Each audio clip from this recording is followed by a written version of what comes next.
Social media is a technological advancement that has essentially changed the way we communicate. Things like Twitter, Facebook, Instagram give us the ability to quickly disseminate information and engage in conversations that once may not have been possible. So, is there a way we can use this popular platform and change how we educate physicians and ultimately the practice of medicine? Today, we're talking to Dr. Deora, an internist by training who dedicates herself to advancing medical education and patient safety practices. All right, let's hear Dr. Aurora's take on this. Thank you so much for joining us on Doc Class, Dr. Aurora. Yeah, it's great to be here. What role, if any, do you think social media will have in shaping the way we teach medicine and ultimately practice medicine? Sure. So I'm often asked about, do I use Twitter to teach students, for example?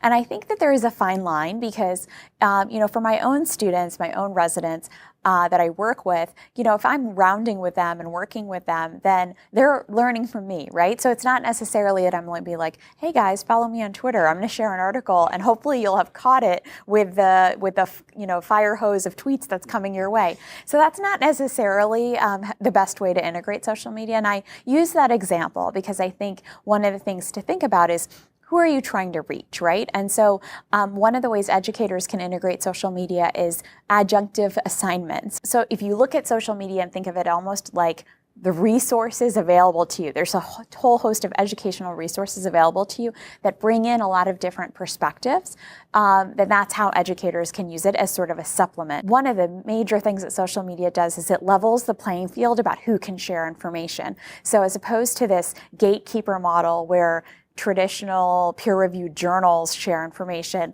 and you would only wait to get your journal delivered. Now you see a lot of people sharing online early, sharing pre-publication texts, sharing conferences and abstracts at meetings. So it's really leveled the playing field in terms of what is shared and the type of information that's spread and disseminated into practice. And regarding clinical practice, I think it's sort of similar. It's a similar thing like we think about the doctor-patient relationship is construed by the visit, the outpatient visit or the inpatient visit, whatever have you. But really, maybe we need to start thinking about it a little bit more linearly, where patients are responsible for their care, 99% of the time. And they're using social media to get information and to get health information. And so the presence of physicians and physicians in training and what they're saying is also an important source of information for those patients. Can you speak to some of the advantages and the disadvantages of using social media in medicine? Some of the main advantages come from the collaboration, the sharing, the networking, pretty well-known activities that social media can promote. There are a lot of disadvantages to social media. And so, especially on Facebook, where there's a lot of promotion of fake news, I actually was looking at some of this stuff around fake news and thinking like, wow, this is very similar to fake medical news and fake health news.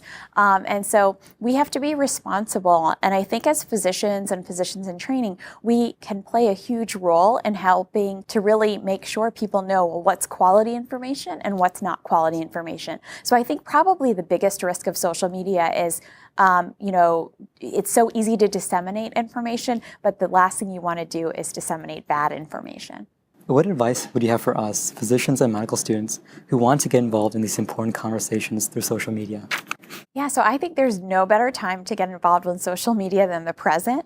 I also think, especially for medical students and residents, it is important to find your voice. And so it may take a little bit of time to find your voice. For a practicing physician, for example, who's already a specialist, perhaps like a surgeon, maybe in orthopedics, you can easily imagine a role where they're tweeting or on Facebook for their practice, for their patients. So it's a little bit easier, I think, footprint for the practicing physician. For medical students and residency trainees, I often think take some time, lurk a bit on social media, and find your voice. In the meantime, just be aware about the professional issues. And so, set your profile to private if need be.